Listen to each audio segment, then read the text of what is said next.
আসসালামু আলাইকুম, সবাইকে স্বাগত জানাচ্ছি আমাদের প্রোগ্রেসিভ লাইফের আরেকটি আলোচনায়।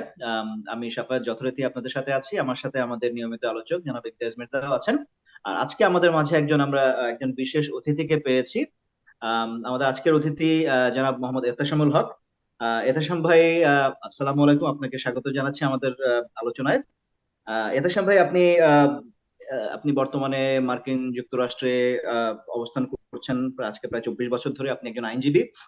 আহ, আপনি জর্জ টাউন ল স্কুল থেকে আপনার আইন বিষয়ে আপনি লেখাপড়া করেছেন। আপনি ইউএস ডিপার্টমেন্ট অফ জাস্টিসে আপনি কাজ করেছেন। বর্তমানে আপনি ইন্ডিপেন্ডেন্ট, আপনি আপনার আইন পেশায় নিয়োজিত। আপনি ভার্জিনিয়াতে, অর্থাৎ আপনি ওয়াশিংটন ডিসি এবং ডিসি, যেটাকে আমরা ডিএমভি বা ডিসি মেট্রো বলি, তো সেই ডিসি মেট্রোর তেই আপনার অবস্থান এবং ওখানেই আপনি কাজ করেন। তো অর্থাৎ মানে আমেরিকার যে পাওয়ার বাবল, সেই পাওয়ার বাবলের খুব কাছে, বা বলতে গেলে একদম মানে কেন্দ্রবিন্দুতেই আপনি থাকেন। এবং যেহেতু আমরা জানি যে ঠিক আছে, আমাদের মার্কিন যুক্তরাষ্ট্রের যে রাজনীতি বা সবকিছু একদম জিওপলিটিক্স, সবকিছুর সাথেই দেখা যায় যে আইনজীবীরা খুব গভীরভাবে ওনারা বা সবসময় তারা এটার সাথে ইনভলভ। এবং বিশেষ আমরা যদি আরেকটু দেখি, যে আপনি দেখবেন যে আমেরিকার ম্যাক্সিমাম কংগ্রেসম্যান, সেনেটর, প্রেসিডেন্টস অনেকেও দেখা যায় যে তারা এই এই ব্যাকগ্রাউন্ড থেকে এসেছেন। তো আপনি আহ, সেই দিক থেকে চিন্তা করলে আপনি আমেরিকান যে যে পাওয়ার সার্কেল, তো সেই সার্কেলের খুব কাছ থেকে আপনি ওইটার ভেতরেই আছেন এবং খুব কাছ থেকে আপনি দেখেন। আপনি জিও পলিটিক্স এরও একজন আই উড সে কিন অবজার্ভার। তো আমরা আজকে বিভিন্ন বর্তমানে আমেরিকা এবং বিশ্বব্যাপী বিভিন্ন জিও পলিটিক্যাল ইস্যুতেই আমরা আপনার সাথে কথা বলবো। তো মির্জা ভাই, আপনি যদি শুরু করতে চান। Thank you, Shafayat. A great introduction of আমাদের এতেশম ভাই। এতেশম ভাই আমাদের খুব ক্লোজ, গত 1 বছর ধরে আমরা বেশ একে অপরকে চিনি, আমাদের পুরো গ্রুপকেই। And it's a privilege to be in the same online adda and show with you. So আজকে আপনাকে একটা কোয়েশ্চেন দিয়ে শুরু করি। আমাদের যেই আম, যে টপিকগুলো আছে রিসেন্ট জিও পলিটিক্সে, ইসরায়েল, আপনারা জানেন, আমাদের ভিউয়ার্সরা, যে ইসরায়েল ইরানের উপর অ্যাটাক করছে, এবং there is a long time they are planning to topple the current regime in Iran. নানান ধরনের প্রোপাগান্ডা, ইভেন তাদের উপর অ্যাটাক করার জন্য প্ল্যান করতেছে। সিমিলারলি ইরানও তাদের হিজবুল্লাহ অ্যান্ড হুতি বাহিনী, তারপর নানান ধরনের সিরিয়াতে তাদের তাদের প্রক্সি দিয়ে তারা একটা জিওপলিটিক্যাল একটা বিরাট শক্তি হয়ে গেছে মধ্যপ্রাচ্যে, এবং দে আর ডিফেন্ডিং দেমসেলফ। সো রিসেন্টলি, গতকাল, আম, ইরানের প্রেসিডেন্ট একটা হেলিকপ্টার ক্র্যাশে মারা মারা গেছে। তো ইনস্ট্যান্টলি অনেকেরই রিয়েকশন, ইনক্লুডিং মি, আমারও এরকম রিয়েকশন হয়েছে যে probably it's the doing of Israel or Mossad or CIA or US, like any kind of culprit. But এখন পর্যন্ত আমাদের কাছে কোনো কনফার্মেশন আসে নাই এই ব্যাপারে যে এটা এটা assassination attempt. So many different things are going on. So Ehtesham Bhai, a keen observer of the geopolitics and politics in general. So Ehtesham Bhai, what's your take on this? Imtiaz Bhai, Shafat Bhai, thank you for having me and uh, very kind introduction. আপনারা যে channel করেছেন, it's become, I think, very recently, মানে খুব quickly সবাই এটা দেখে. So I want to, give a salute to both of you on your great initiative. If we talk about Iran, মানে আমাদেরকে একটু আগে থেকে দেখতে হবে যে ইরান মোটামুটি মিডল ইস্টের দুইটা ক্যাম্প হয়ে গেছে। এক ক্যাম্পে আছে the bigger Sunni powers, Saudi Arabia led, the GCC যেটা বলে গালফ কোঅপারেশন কাউন্সিল, ওই ইউএই এর অন্য সুন্নি পাওয়ার গুলা। অন্যদিকে পড়ে গেছে ইরান, সিরিয়া, এবং all the other insurgencies that they fund, Hezbollah, and at this point Hamas. 2009 to 16 Obama একটা চেষ্টা করেছিল to build a bridge to that camp as well. যে নিউক্লিয়ার ট্রিটি করে ইরানকে আস্তে আস্তে ইতে আনা, কারণ হি হ্যাড এ ফিলিং যে সৌদি আরবের তুলনায় Iran could be in many ways a better ally. They have a battle hardened army, যারা ধরেন ইরাকের সাথে 8 বছর যুদ্ধ করেছে। তাদের পপুলেশন বেশ মানে ভাইটাল এন্ড রোবাস্ট, এবং আমেরিকার সাথে তো তারা অনেক দিন মিত্র ছিল। আপনি যদি 60s 70s দেখেন, আমরা এখন যেরকম দুবাইয়ের ব্যাপারে কথা বলি যে দুবাই হ্যাজ এভরিথিং, এত modern, Iran was like that. And Iran was suppose to be মানে মিডল ইস্টের একদম মানে ফার্স্ট কান্ট্রি। তো যাই হোক, এখন ইরান অন্য একটা জায়গায় পৌঁছে গেছে। তো ইরানের প্রেসিডেন্ট যে মারা গেল, হ্যাঁ, it could be assassination, it could be natural event, কিন্তু he is also the person যে তাদের নিজের দেশের উপর এত অত্যাচার মানে করেছে। আপনারা তো জানেন the movement started by the murder of Mahsa Amini. এতজন ইরানিয়ানকে, স্পেশালি মানে ইয়াং মানুষজনকে জাস্ট ধরে ধরে অত্যাচার করে মেরে ফেলা, মানে এসব তো দে হ্যাভ অ্যান এফেক্ট দেশের মধ্যে। So I think that should also be kept in mind, it could be an internal power play as well.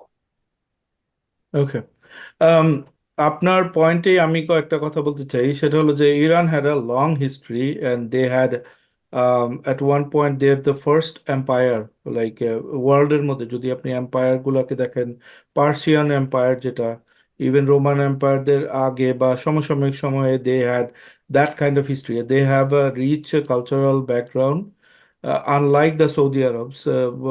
মানে সৌদি আরবের যেই um, অনেকে অনলাইনের মধ্যে দেখায় যে like there is a meme, uh, the Saudis are standing on stack of like a dollar, and the Iran was like stacking up on like books, and they have diverse culture to be like honest. And so এখন যেটা আপনার আরেকটা point আমি বলি, সেটা হলো যে 1952-তে they had a democratically elected government, Mossadegh.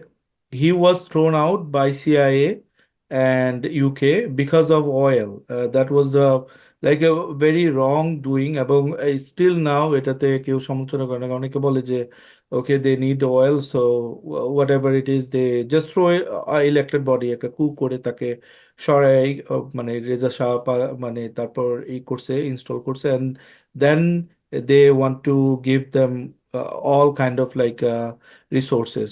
That's why এবং Iran was like a very up and coming, ওই সময় তারা খুব favorable দেখতো। And not only that, এর মধ্যে আরেকটা প্লে আসছে, যখন ওই 79-এ যখন এই খামেনি ক্ষমতা দখল করলো, তখন তারা সাদ্দামকে প্রপ আপ করছে, and they give all kind of money, all kind of resources to fight against Iran. And সাদ্দামকে যখন সরানো হলো, মানে America সরালো, Iran was the most benefited. So there are many Right. multitude things going. It's not like black and white কিছু না। And there like যারা history বা geopolitics যারা জানে, তারা এই জিনিসগুলো জানে, এবং a very complex web of things going on. So anyway, power vacuum A Iran play করছে, and they are basically একটা খুব তাদের তাদের একটা অনেক বড় পাওয়ার আছে এখন মিডল ইস্টের মধ্যে বিভিন্ন শক্তির থ্রুতে। সো এখন আপনি যেই কথাগুলো বলছেন, মাসা আমিনি এবং যেই প্রটেস্ট গুলা, yes they are bad, we know all kind of, but don't you think যে এটা ওয়েস্টার্ন প্রপাগান্ডা বা ওয়েস্টার্ন, বিকজ ইরানকে তারা তো একটা অ্যাডভার্সারি শক্তি হিসেবে দেখে, so they can like tell like they can give the wrong picture or whatever it is.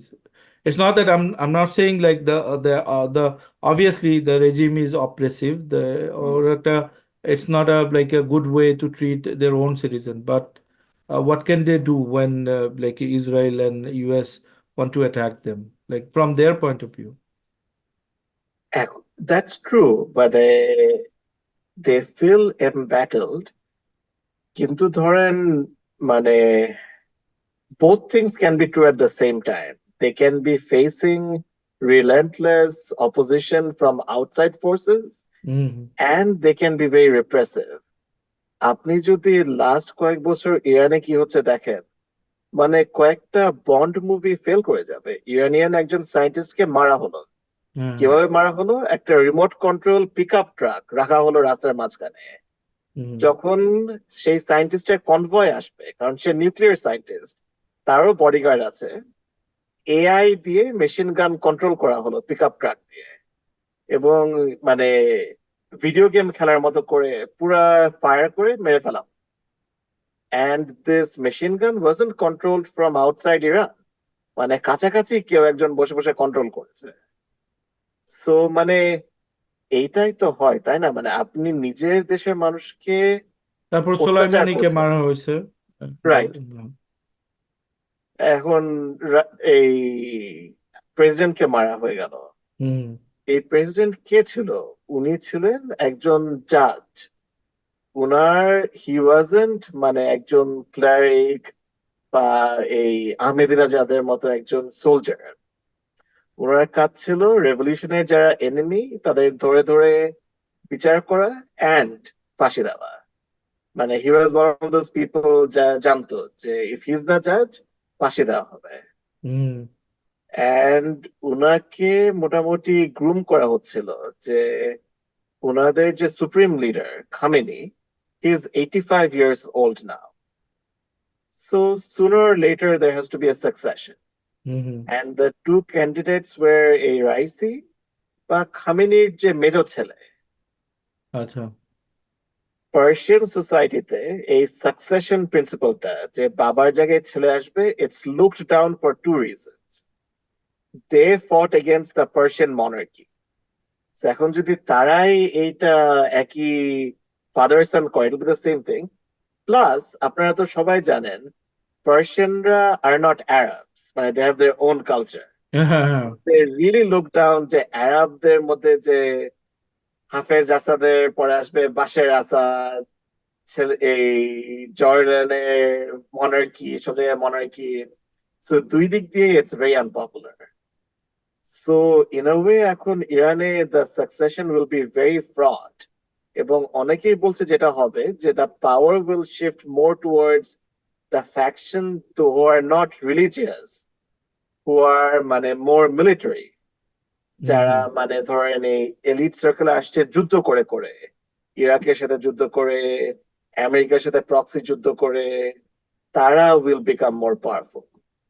So it May become less repressive ইরানের মধ্যে, but much more বম্বাস্টিক and were like বিদেশে সব জায়গায়।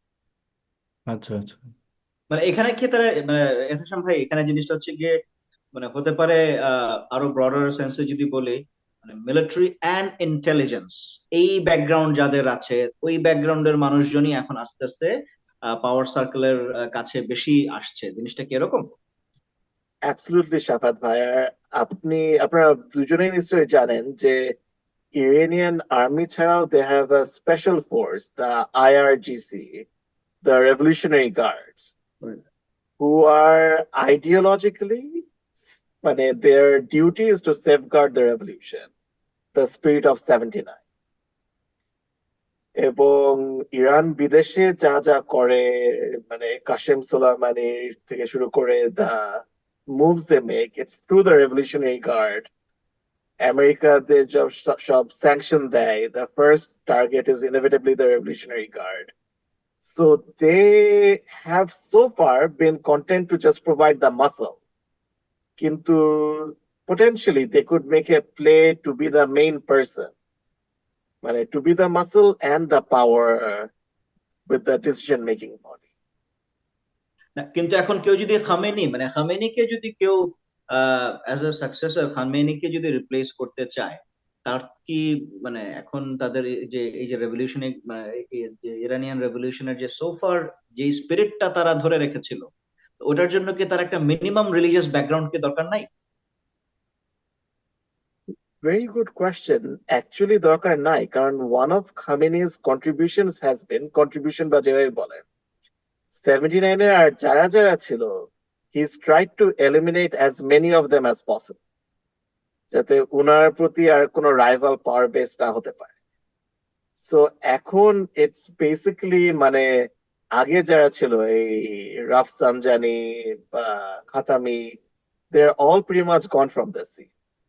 The more younger people who are in power now, they made their credentials by fighting the foreign wars.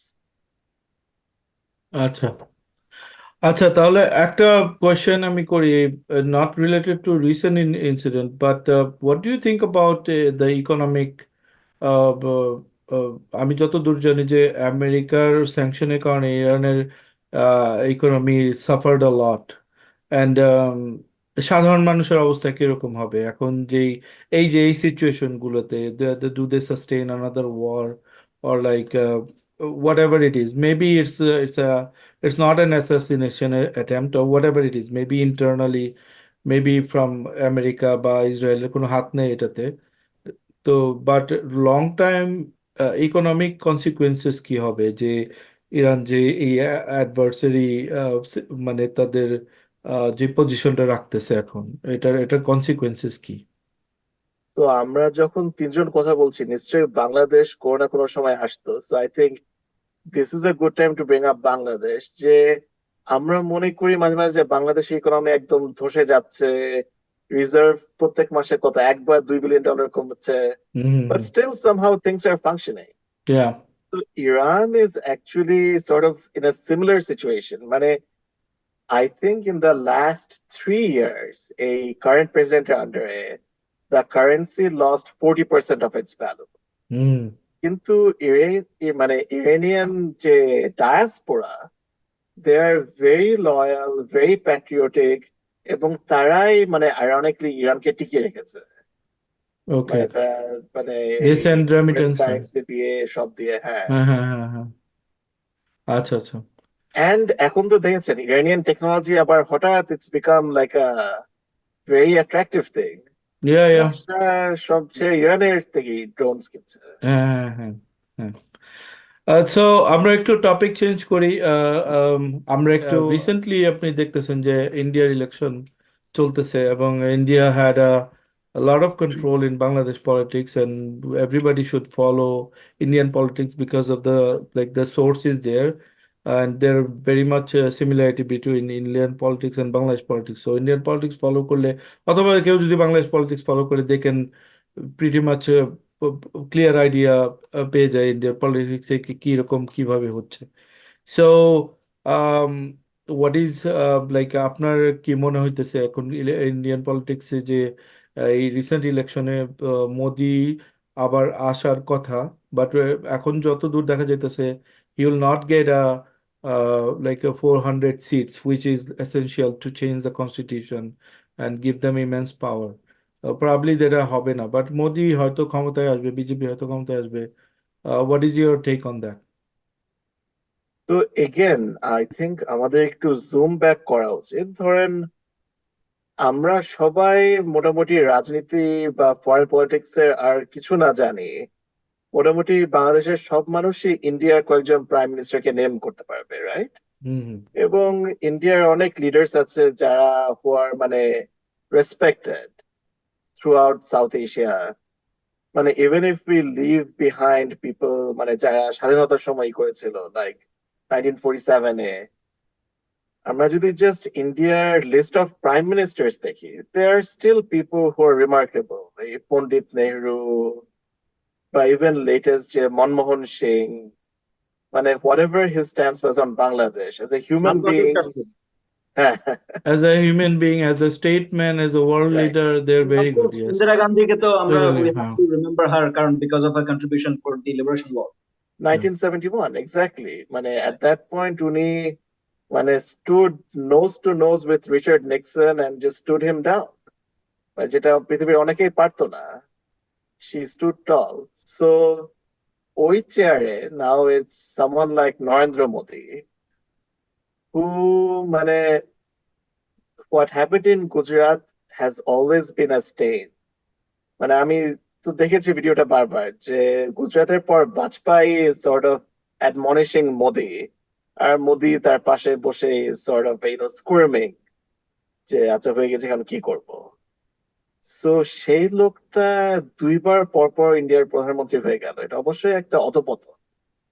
মানে এটা মেনে নেওয়া, মানে ইন্ডিয়ানস themselves should introspect যে where they've come to, even Ehtesham ভাই ধরেন বিজেপি তো আগেও পাওয়ার ছিল, রাইট? right? মানে even Vajpayee also had a certain level of respect Yeah, among yeah, all, yeah, yeah. right? Bajpayee was a statesman as well. Right. পাকিস্তানের সাথে সবচেয়ে ভালো সম্পর্ক ছিল বাজপেয়ীর আমলে। এক্স্যাক্টলি। হুম। And ধরেন এখন একজন মানুষ যে মানে নিজের দেশের মানুষকে অত্যাচার করে, মানে ইনস্টিটিউশন ধ্বংস করে, প্রেস ফ্রিডম কার্টেল করে, অপোজিশনকে চান্স পেলে অ্যারেস্ট করে, he is trying to stay in power. এবং it seemed like at one point আপনারা যেটা বললেন যে হি মে গেট 400 সিটস, হুম। এখন ওটা কমে গেছে।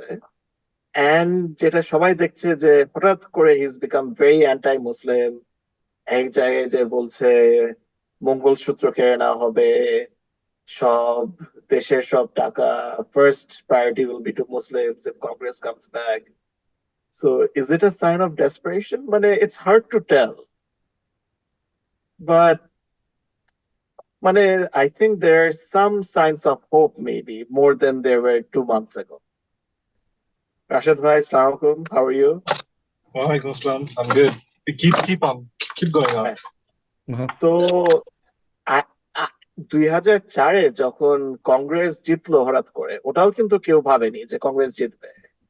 ওই BJP they had the India shining campaign, আমার খুব ভালো মতো মনে আছে। আর no one gave any chance to Sonia Gandhi, কিন্তু উনি she led the Congress to power, removed BJP. যেটা the thing to keep in mind is BJP এখন যে seat tally, they've sort of maximized কতগুলো সিট পাওয়া যাবে। এই Uttar Pradesh, Bihar, the northern Hindu belt, they've sort of maximized. Karnataka, they have 38 out of 39 seats. West Bengal, they have 18 seats, যেটা মানে unthinkable. So মানে it's much more likely যে BJP tally will fall. মানে যা মিসম্যানেজমেন্ট হয়েছে কোভিডে, যা ধরেন একটা স্টিম রোলার চলেছে on most parts of the Indian population, একটা যে প্লুরালিস্টিক যে ইথোস, মানে আমরা ধরেন অনেক সময় কথা বলি যে মাল্টি কালচারাল সোসাইটি হতে হবে, কিন্তু India is such a diverse country, মানে it's a necessity for that. আপনি যদি সবাইকে নিয়ে না চলতে পারেন, দেশটা চলবে না।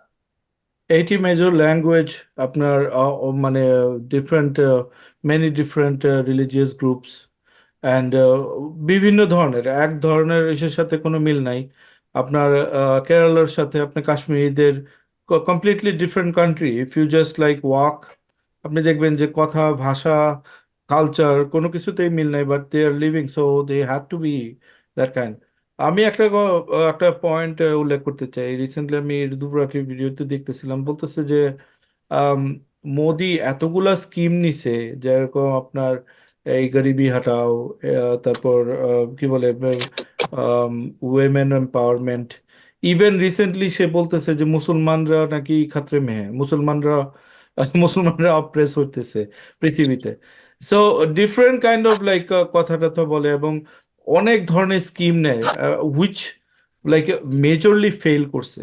মোদির সবচেয়ে বড় ফেলিয়ার হলো সে ইকোনমিক যে প্রমিস করছে ইন্ডিয়াতে, সেটা সে ডেলিভার করতে পারতেছে না, এবং পারা সম্ভব না। কারণ তার যেই মানে সেই ব্রেন পাওয়ারই নাই, অথবা তার সেই থিঙ্ক ট্যাঙ্কও নাই যে তাদেরকে ওই ওই লেভেল নিয়ে যাবে।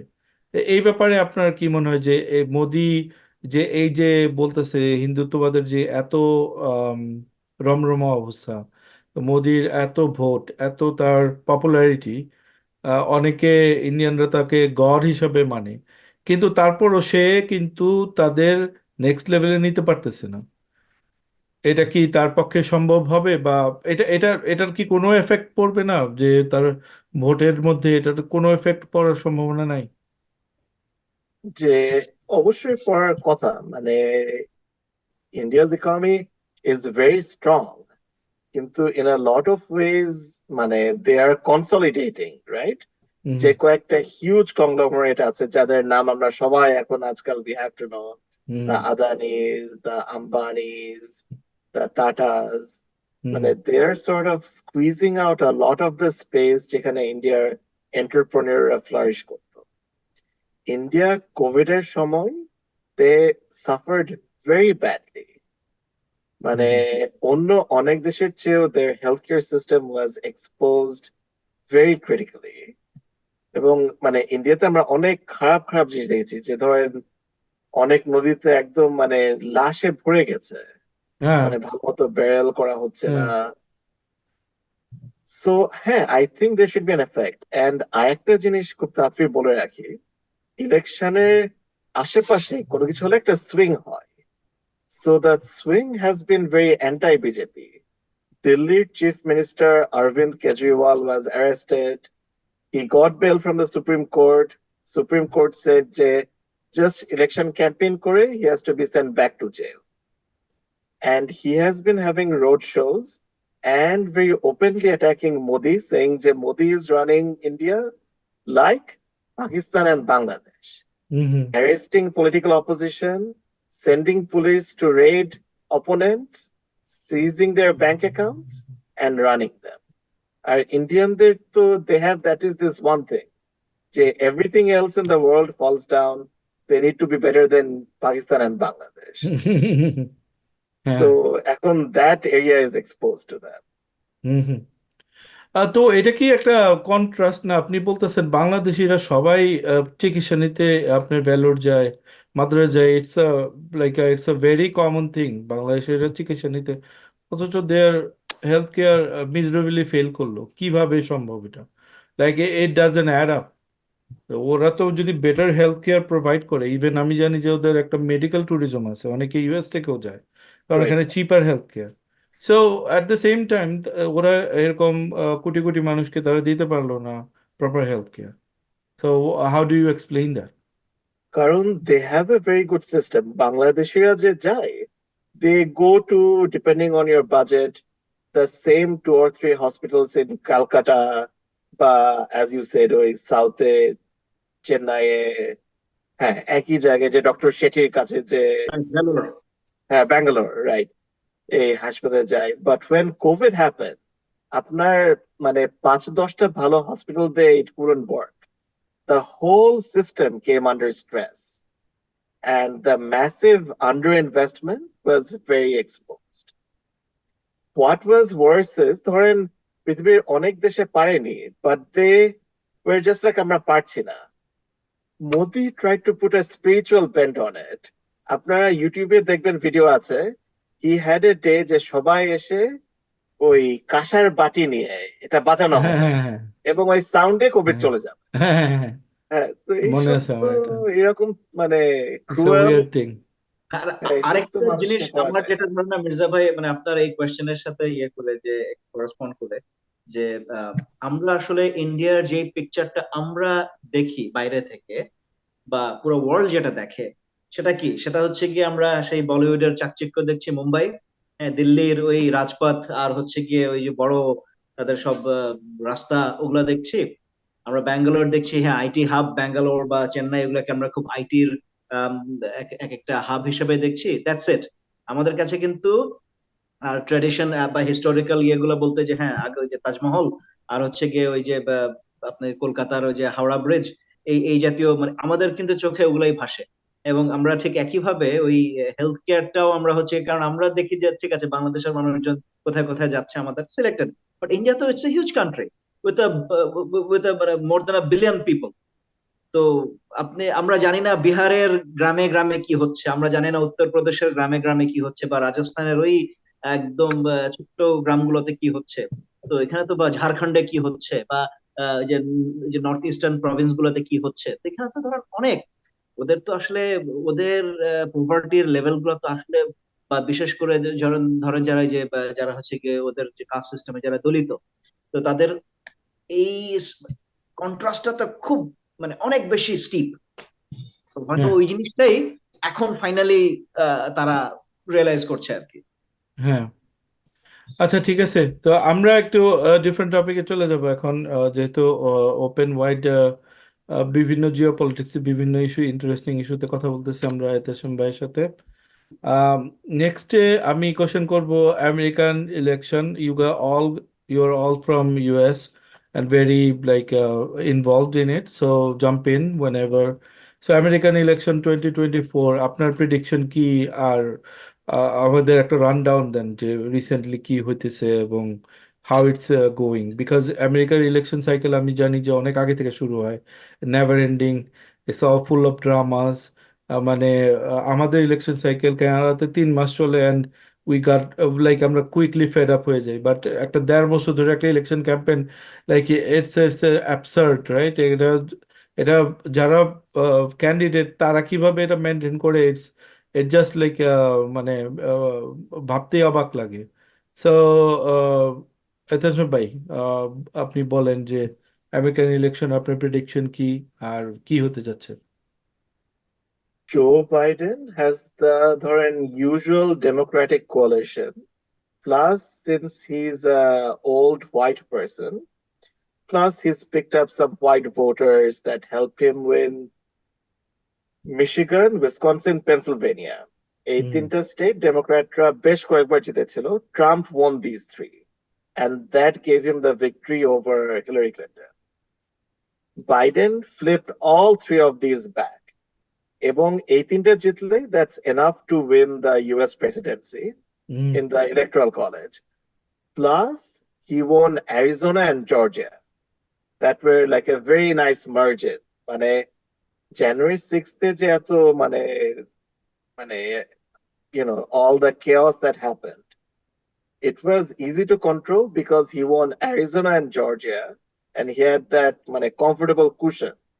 যে said যে না একদম bare minimum তো না, আমি তো জর্জিয়াতে জিতেছি, that's a very southern state. অ্যারিজোনাতে জিতেছি, যেটা ডেমোক্র্যাটরা অনেক দিন মনে হয় জিতেনি. So now, after the Gaza war, a lot of young people are fed up with him.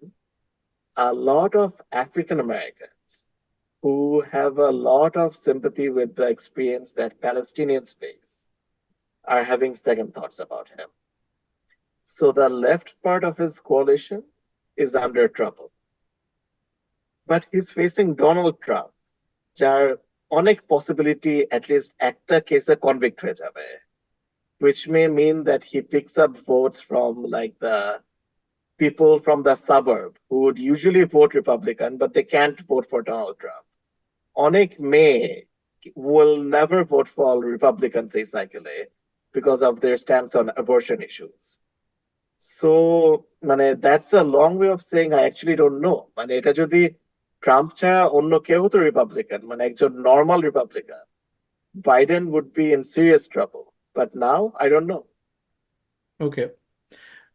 তো একটা একটা কোয়েশ্চেন, 2020 ইলেকশনটা আপনার এতই কন্ট্রোভার্সিয়াল ছিল, like even Donald Trump went to কি বলে যে হি অ্যাটাক পার্লামেন্ট হিল, এবং এটা নিয়ে জানুয়ারি 6 এর যেই কাণ্ডগুলো হচ্ছে, তো এটা কিন্তু অনেক কন্ট্রোভার্সিয়াল আমেরিকা ইলেকশন নিয়ে এই ধরনের। ইভেন হাসিনা মকড, লাইক তিন পট ডিক্টেটরস দে মকড আপনার আমেরিকাকে মানে চ্যালেঞ্জ করছে, হুইচ ইজ লাইক এত লং রানিং ডেমোক্রেসি এবং বিউটিফুল ডেমোক্রেসি আছে পৃথিবীর মধ্যে। তো এই এই যে উম, এবং আপনার খেয়াল আছে যে মেইল ইন ভোটগুলা দেরিতে আসছে, তারপর কোন কোন স্টেটে এরকম হয়েছে যে very few, like few thousand or 20,000 এই ধরনের। কিন্তু it's not like clear cut, আপনি কিন্তু বলতে পারেন না যে ক্লিয়ার কাট ভিক্টরি। আমি দেখি নাই যে অ্যাট দ্য এন্ড ও অনেক মানে মার্জিনে জিতছে বা মানে ইলেকট্রাল যে ভোটগুলাতে। বাট যেই সুইং স্টেটগুলাতে, যেই স্টেটগুলা ইলেকশন ডিসাইড করে, সেখানে কিন্তু অনেকগুলাতে খুব ক্লোজ হয়ে গেছিল। তো এখন তো মানে যে সিচুয়েশন আসতেছে, ইভেন ডোনাল্ড ট্রাম্পেরও একটা ভালো চান্স আছে, কারণ ডোনাল্ড ট্রাম্প কিন্তু হিলারিকে হারায় একটা মানে মিরাকল ঘটায়, অলমোস্ট একটা মিরাকল ঘটায় দিচ্ছে। আম সো আমি একদম উড়ে দিতে পারবো না। সাফায়েত, রাশেদ, তোমরা like you can jump in any time like if you want. এই ডোনাল্ড ট্রাম্প, হাই, সবাই ভালো আছেন আশা করি। এতাসিম ভাইয়া যে বললেন যে ওই যে ডোনাল্ড ট্রাম্পের কনভিকশনের ব্যাপারে, ডোনাল্ড ট্রাম্প যদি একটা লোয়ার কোর্টে কনভিক্টেড হয়, লাস্ট এই দুইটা জাজ রিপাবলিকানরা নিয়েছে, যে এমি ব্যারেট আর ওই যে আরেকটা লোক, এটা যখন সুপ্রিম কোর্টে যাবে, সুপ্রিম কোর্ট করে দিবে। আমার ধারণা সুপ্রিম কোর্ট তারা খুঁজবে রীতিমতো যে কিভাবে ডোনাল্ড ট্রাম্পকে এক্সোনারেট করে ছেড়ে দেওয়া যায়। পুরা পার্টিজান হয়ে গেছে সুপ্রিম কোর্ট মোটামুটি। এবং ইভেন হ্যাঁ ট্যারেন্সের যে ইনফরমেশন গুলি বের হয়েছে, সে এখন পর্যন্ত 60টার মতো বিভিন্ন ধরনের লাক্সারি ট্রিপ নিছে বিভিন্ন ডোনারের কাছ থেকে। মানে এটা ওপেন একদম সিক্রেট। একেবারে ওপেন হয়ে গেছে জিনিসটা। তো ওরা নিজেদের অ্যাস বাঁচানোর জন্য এই কাজটা করবেই। আমার ধারণা ডোনাল্ড ট্রাম্পকে এইবার আটকানোর কোনো সুযোগ নাই। আর মিশিগানে যে জিনিসটা হবে, এটা আমি মোটামুটি, আমি আমার ওপিনিয়ন, মিশিগানে যেই ভোটের পার্সেন্টেজের জন্য স্টেটটা ডিসাইডেড হয়, মোটামুটি স্ট্র্যাটেজিক্যালি আরব মুসলিমরা ওই ওই অংশটাতেই বিলং করে। আরেকটা মজার জিনিস হলো যে এমএসএনবিসির মতো সংবাদ মাধ্যমগুলি সবসময় ভয় দেখায়, ট্রাম্পের মতো মানুষজনের জন্য এক ধরনের ভয় দেখায় এবং একটা আইডেন্টিটি পলিটিক্স কাজ করে। আমার কাজের ক্ষেত্রে নিউ ইয়র্কের মানুষের সাথে কথা বলে, কালার্ড লোকজনের সাথে কথা বলে আমার যেটা মনে হয়েছে, যে মানুষ মোটামুটি আইডেন্টিটি পলিটিক্স নিয়ে প্রচন্ড রকম বিরক্ত। তারা একেবারে কাছাকাছি পৌঁছায় গেছে আইডেন্টিটি পলিটিক্স কমপ্লিটলি রিজেক্ট করার। আর আরেকটা বিগেস্ট জিনিস আছে যেটা নিয়ে বড় ধরনের সমস্যা হবে, সেটা হলো এই যে $100 বিলিয়ন অ্যাপ্রুভ করা হয়েছে না দেওয়ার জন্য, ইসরায়েলকে, তাইওয়ানকে আর ইউক্রেনকে দেওয়ার জন্য। এইটা আমি, কারণ আমি middle class, lower middle class মানুষের সাথে সারাদিন ডিল করি, আমি মাল্টিপল মানুষের কাছে এটা শুনছি যে তারা বলতেছে যে আই হ্যাভ 3 চিলড্রেন, আমি মাসে $300 করে পেতাম প্রত্যেকটা চিলড্রেনের জন্য চাইল্ড ক্রেডিট। তারা এই চাইল্ড ক্রেডিটটা তারা করতে পারে না, কি বলে, রিনিউ করতে পারে না, কিন্তু তারা $100 বিলিয়ন দিয়ে দিচ্ছে, আরেকটা দেশের যুদ্ধ করানোর জন্য দিয়ে দিচ্ছে। আমি এটা হিসপ্যানিকদের কাছ থেকে শুনতেছি, আমি এটা কালোদের কাছ থেকে শুনতেছি, কারণ কালোরা, হিসপ্যানিকরা বেশিরভাগ লোয়ার মিডল ক্লাস এবং middle class, white collar working people যেটাকে বলে, right, blue collar working people যাদেরকে বলে, ব্লু কলার ওয়ার্কিং পিপল যাদেরকে বলে, এরা প্রচন্ড রকম, স্পেশালি এই জিনিসটা নিয়ে প্রচন্ড রকম বিরক্ত। এই কারণগুলিতে এইবার মনে হয় না বাইডেনের কোন রকম কোন সুযোগ আছে পার হয়ে যাওয়া। Thank you. আমিও এক্ষেত্রে আমার মনে হয় একটু, মানে maybe it's too early to make a prediction, কারণ এখনো তো দেখা যাবে অনেক কিছু হচ্ছে। আর মানে বাইডেন স্পেশালি যেই ইস্যুতে Biden is losing the progressives and the young votes, সেটা হচ্ছে গিয়ে গাজা। ক্লিয়ারলি এই একটা ইস্যুতেই তো হচ্ছে গিয়ে বাইডেনের একটা অনেক বড়, স্পেশালি ডেমোক্রেটদের ভিতরে যারা একটু লেফট লিনিং বা যে ইয়াং ভোটার্স যারা, বা ফার্স্ট টাইম ভোটার্স যারা একটু ওয়েল ইনফর্মড, কারণ ওই যে পুরোনো দিনের ধরেন ওই যে ইভাঞ্জেলিক্যাল খ্রিস্টানদের যে যে কমন যে মেন্টালিটি, ওগুলোর বাইরে যারা, তো ন্যাচারালি তাদের ভিতরে তো Gaza it's a big factor. তো অবশ্যই that would come into play. And আপনি যেটা এহতেশাম ভাই যেটা বলছিলেন যে যে তিনটা স্টেট এখন এর ভিতরে ডেফিনেটলি মানে Michigan it's a big factor. এবং ঠিক ওই গত ইলেকশনে যেই মার্জিনে বাইডেন করলো, মিশিগানে জিতলো, ঠিক তার থেকে মানে একটু বেশি হচ্ছে কি আরব মুসলিম, শুধু আরব মুসলিম, বাকি আমি অন্যান্য মুসলিমদের কথা বাদই দিই। আচ্ছা, আরব মুসলিমরা কি এই যে ভোট দিবে? সবাই সবাই তো মানে ট্রাম্পকে ভোট দিবে না। ভোট যদি নাও দেয়, হ্যাঁ হ্যাঁ। আপনি তো ভোট যদি তারা না না, ফ্লিপ করে একটা 100% আছে, মাইনাস 100,000 আরব মুসলিম আছে, তাদের মধ্যে তো একটা সার্টেন পোর্শন ফ্লিপ করবে, রাইট? স্টিল সামবাডি তোমার বাইডেনকে ভোট দেবে না এবং না, ভোট মানুষ। যদি নাও দেয়, কারণ হ্যাঁ এখন যে অবস্থা, আপনি আরব মুসলিম, আপনি মানে ওদেরকে তো আপনি করতে পারবেন না কোনোভাবেই, মানে ইউ ক্যানট মেক দেম, মানে যেখানে ডিয়ারবর্নের মেয়র, ইলেক্টেড মেয়র, সে হচ্ছে গিয়ে মানে সে নিজেও আরব, মানে মানে ডিয়ারবর্ন হচ্ছে গিয়ে ফার্স্ট, মানে ডিয়ারবর্নের মেয়র পর্যন্ত বলছে যে সে he is a Democrat, he is an elected official, সে নিজেও সে আনকমিটেড, সে ভোট করছে। তো মানে দ্যাটস এ বিগ থিং। তো এখানে আপনি মিশিগানে, তো এখন যদি মিশিগান ফ্লিপ হয়ে যায়, এবং একই সাথে যদি যেটা বলছিলেন যে জর্জিয়াতে মানে কালোদের সংখ্যা অনেক, তো জর্জিয়া যদি ফ্লিপ হয়ে যায়, তো it could go either way. আচ্ছা, এহতেশাম ভাই, একটা পয়েন্টে কথা বলি। Let's say we take out Gaza, we take out Ukraine war, which is the most unpopular মানে থিং ইন বাইডেন্স প্রেসিডেন্সি। এখন আপনি দেখেন আমরা একটা হাইপার ইনফ্লেশন যুগে বাস করতেছি everywhere in the world. US is suffering that too. মানে ইউএস এর বাড়ির প্রাইসের দাম বাড়তেছে, মর্গেজ মানে ইন্টারেস্ট রেট অনেক high. There are so many things. যে রাশেদ যে কথাগুলো বললো যে um, একটা লোয়ার মিডল ক্লাস বা middle class family, they are very like in some way they are very struggling. So what do you think, like যদি এই দুইটা ওয়ার না ঘটতো বাইডেনের চান্স কতটুকু ছিল আপনার মনে হয়? ডু ইউ থিঙ্ক লাইক, আসলে বেসিক কোয়েশ্চেনটা এরকম যে did he handle economics pretty well, or what do you think about like score, তার রেজাল্ট শিটটা কি ইকোনমিক্সে? তো ধরেন যখন রিপাবলিকানরা আসে, they try to give tax cut to the rich people. Hmm. তাদের একটা থিওরি আছে যে রিচ পিপলরা ওদের সবাইকে চাকরি দিবে, everyone will benefit. It's widely discredited, no one believes it, কিন্তু তাও ওরা ওভাবেই চলে। আর ডেমোক্র্যাটরা চেষ্টা করে একটু সোশ্যাল নেটটা একটু স্ট্রং করতে। ওবামা কেয়ার করেছিল, good or bad, he try to do something. তো ট্রাম্প যে 4 বছর ছিল, he gave a huge tax cut to the wealthy, and Covid এর সময় he gave a huge stimulus payment সবাইকে।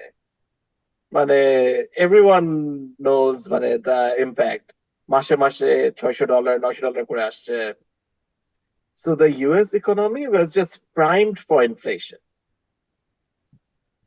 And মানে he came and he had to do something. Looking back, the choice could have been that he won't do any of the infrastructure building, the green energy. Kintu a huge majority of economists said all this is no longer true. ওবামার সময় থেকে সবাই বলে আসছে hyperinflation হবে, inflation has never gone above 3%. You pass the money, you open the tap, inflation হবে না. And that was like a majority of economists who said that. And they turned out to be wrong. And inflation hugely spiked করলো. And so মানে if there was no Gaza, if there was no Ukraine, I think he could have still made a good faith effort. যে হ্যাঁ আমি ভুল করেছি, but my motive was to help people. আমি top 1% কে tax cut না দিয়ে আমি দিয়েছি যে তোমরা সোলার পাওয়ার করো, আমেরিকাতে ইলেকট্রিক্যাল ভেহিকলস করো, চার্জিং স্টেশন করো, ইনফ্রাস্ট্রাকচার বানাও। মানে এগুলো তো আমেরিকার জন্যই ভালো, and we will bring inflation down together. কিন্তু now that place is no longer there. যে he Okay. can make that good faith argument. আচ্ছা, তো সিমিলার টাইপের একটা কোয়েশ্চেন যে আপনার এই বাইডেন দিস প্রেসিডেন্সির মধ্যে সে সেমিকন্ডাক্টর ইন্ডাস্ট্রি সব আমেরিকাতে নিয়ে আসছে, এবং there is a huge push for America first movement. So সবগুলা ইন্ডাস্ট্রি যেগুলা, এটা কোভিডের সময় থেকেই হয়েছে যে they don't want to put all of their basket in China's, like all of their eggs in the China's basket. তাদের infrastructure বিভিন্ন জায়গায় ছড়ানো, এগুলি আস্তে আস্তে আমেরিকাতে মুভ করার একটা প্ল্যান চলতেছে, if you follow the thing. So এই যে একটা মুভ চলতেছে, এটা কতটুকু পপুলার এবং কতটুকু সাস্টেনেবল? আমি মনে করি যে মানে as a from if I think from a American perspective, it's a very good thing because the jobs are coming back, আমেরিকার economy will get stronger, and আপনার অনেকগুলা মানে অনেক অনেক পজিটিভ ব্যাপার স্যাপার আছে। যেমন সেমিকন্ডাক্টর, আপনি যদি এই চায়নার উপর পুরোপুরি ডিপেন্ড করেন অথবা অন্য ডিপেন্ড করেন, then you are basically stuck. Okay আপনাকে বন্ধ করে রাখতে পারে, আপনাকে মানে অনেকভাবে ট্যারিফ দিয়ে তারপরে ই করতে পারে। অ্যান্ড রিসেন্টলি আপনি দেখছেন যে বাইডেন আপনার 100% মানে ট্যারিফ দিছে চাইনিজ ইভির উপরে, because they couldn't like compete. It's it's a new thing for Americans, তারা কম্পিট করতে পারতেছে না, তারা ট্যারিফ দিয়ে তারা এই যেটা যেটা বলে free market economy, main proponent US, free and open like economy, এই তারা এই ট্যারিফ গুলো দেওয়ার চেষ্টা করতেছে। সো এইগুলিকে কিভাবে দেখতেছেন যে এই মুভগুলা, how popular is it, and এটা কিভাবে from an American perspective, you don't have to explain from world's perspective, American perspective থেকে আপনার কি মনে হয় as a American citizen or like a analyst? Rashed ভাই কিছু বলতে চাচ্ছিলেন? না না না না No, he is not agreeing with me, but okay, like we'll come to him next week. আমেরিকানরা তো থিওরিটিক্যালি মানে ধরেন those who control the capital, they love the cheap labor in the rest of the world, right? কারণ cheap labor মানে the rest of the world is their playground. Mm-hmm. যে বাংলাদেশে garments দেব, মেক্সিকোতে এটা দেব, ইন্দোনেশিয়াতে এটা দেব, ইন্ডিয়াতে এটা দেব, and the profit will come back to us. Mm-hmm. তো এইসব আরাম ছেড়ে they'll have to deal with American labor force who actually know their rights, who want 9 to 5, who want a break room, who want a foosball table. মানে it's a nightmare for them. Mm-hmm. আবার আপনি যে নিয়ে আসবেন, it has to be done in a targeted way. মানে আপনি তো ওই ট্রাম্প চেয়েছিল ফক্সকনের বদলে নিয়ে আসতে, সে তো পারেনি। সো মানে it's a huge paradigm shift, and ultimately I think there's a contradiction. As you said, you will be the champion of the free market economy. Mm-hmm. তো আপনি কমিউনিস্ট চাইনার সাথে পারবেন না ফ্রি মার্কেটে, তাহলে তো somewhere the system has an inherent contradiction. একটা কার্ল মার্কসের কথা শুনেছিলাম অনেক আগে, যে ডেমোক্রেটিক সিস্টেম নিজের কন্ট্রাডিকশন এই ফেস করবে। That's what it sounds like to me. তো এটাকে আপনি কি পজিটিভ দেখেন না নেগেটিভ দেখেন? যে রাশেদ এগ্রি করলো না, আপনি কি এটা মানে এনিওয়ে আপনি কি এটাকে সাপোর্ট করেন যে এই যে সবকিছু আমেরিকাতে নিয়ে আসা, অথবা আপনি মনে করেন যে ইটস আ ব্যাড আইডিয়া? অনেক কিছু নিয়ে আসা উচিত। আমেরিকার অনেক রিজন আছে that are economically depressed, and মানুষজন মানে they don't feel valued, যে তাদের যে একটা ডিগনিটি অফ লেবার আছে, মানে they feel like they've been forgotten. আপনি ধরেন যদি একটা কোল মাইনে কাজ করতেন, যেটা এখন আর মানে it's no longer feasible. রাশবেল এরিয়াগুলোতে একই অবস্থা, রাইট, যে কারণে হিলারি হারছে মিশিগানে। এক্স্যাক্টলি। আপনি যদি ওইখানে একটা ভালো ফ্যাক্টরি দিতে পারেন যেখানে আপনি ভালোভাবে থাকতে পারবেন, then definitely it's positive. আচ্ছা রাশেদ, তুমি ডিসএগ্রি করছিলা, বলো।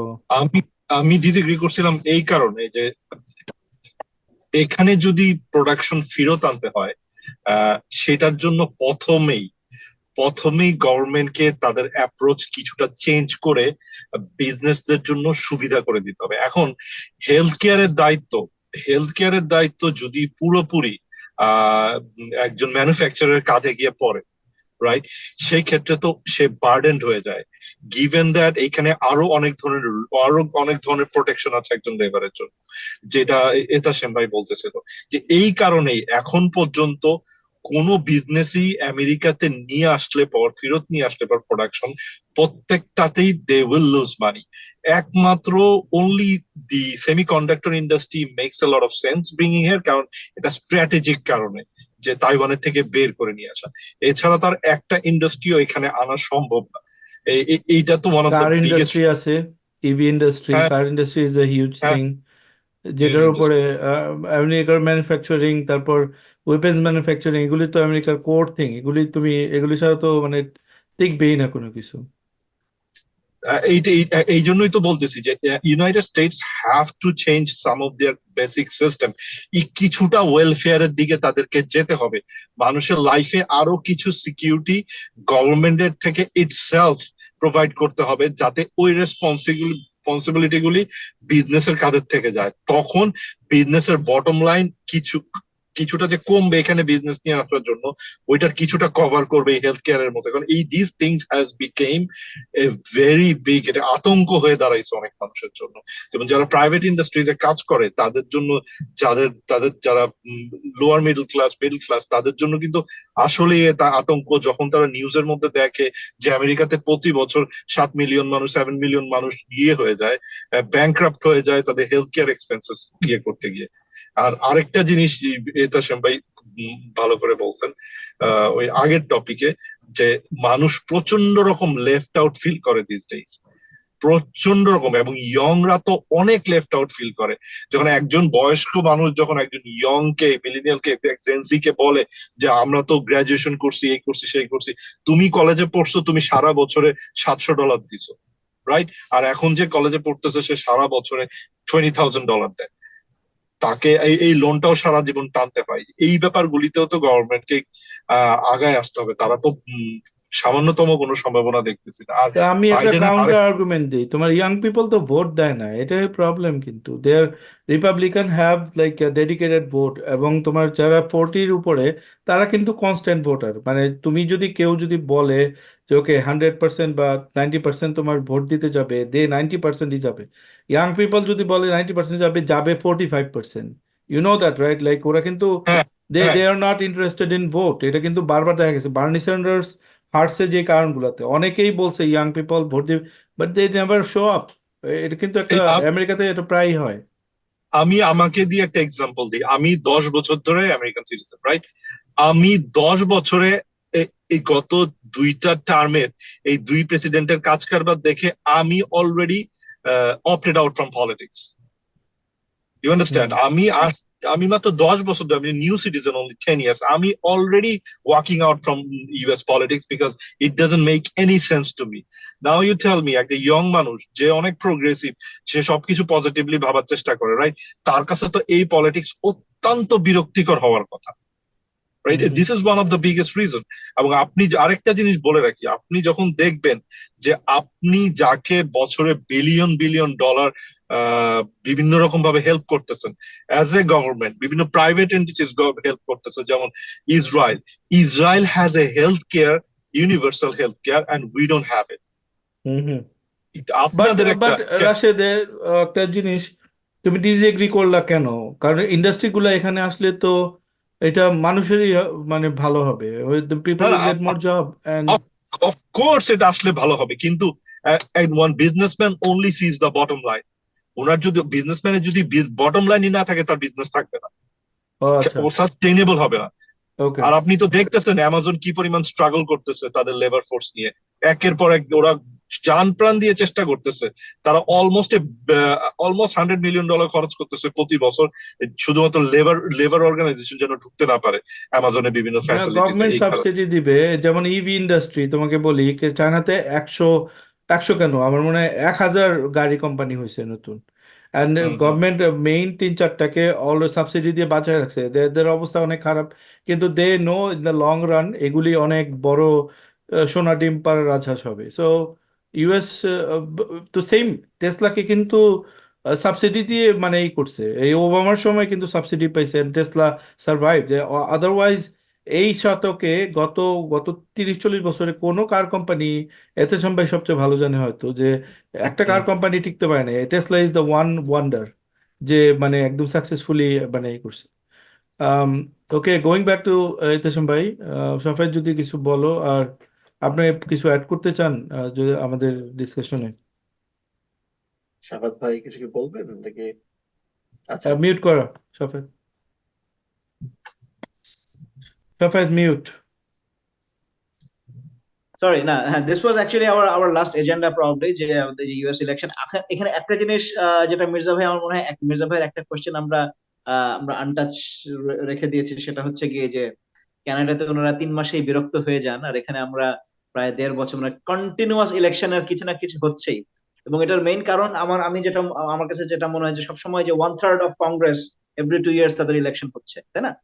তো মানে সবসময় তো এখানে তো কংগ্রেসটা হচ্ছে গিয়ে প্রতি 2 বছর পর পর ইলেকশন হচ্ছে, তো বাকিগুলো প্রেসিডেন্ট বা সেনেটর হোক বা না হোক, আপনার কংগ্রেস কিন্তু হচ্ছে। যার কারণে সবাইকে কন্টিনিউয়াস হচ্ছে কি একটা ক্যাম্পেইনিং এর ভেতরে থাকতে হয়। এখন এখানে সেক্ষেত্রে আমি একটা শুধু করসপন্ডিং একটা কোশ্চেন করবো যে এতাশম ভাই, আপনি যেহেতু আপনি আপনি নিজে একজন লয়ার, এবং আই এম শিওর আপনার সেম প্রফেশনের আপনার অনেক কলিগরা হয়তো পলিটিক্যালি অ্যাক্টিভ বা ইনভলভ। তো আম, এখানে আপনি তাদের ভেতরে আপনি কি ভাইব পাচ্ছেন? আমি আপনাকে মানে ঐতিহ্যগত ভাবে বলি, আইন পেশা কি মানে আসছে কিভাবে।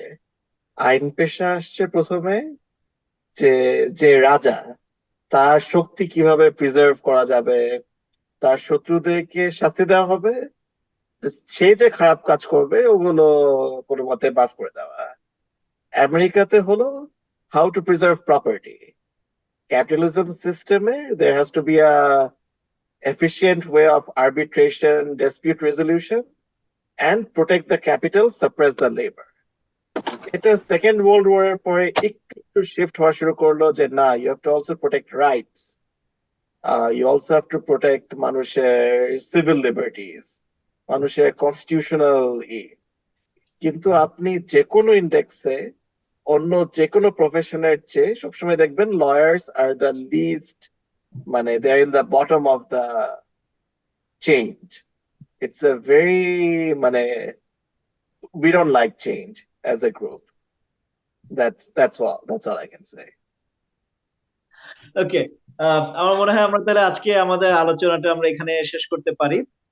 আপনারা যারা এই আলোচনাটা যারা দেখলেন, আমাদেরকে দয়া করে কমেন্টে জানাবেন আপনাদের যদি কারো কোনো বক্তব্য থাকে বা কোনো মন্তব্য থাকে বা আমাদের কোনো বক্তার কোনো বক্তব্যের সাথে যদি আপনাদের কোনো দ্বিমত থাকে সেটাও আমাদেরকে জানান।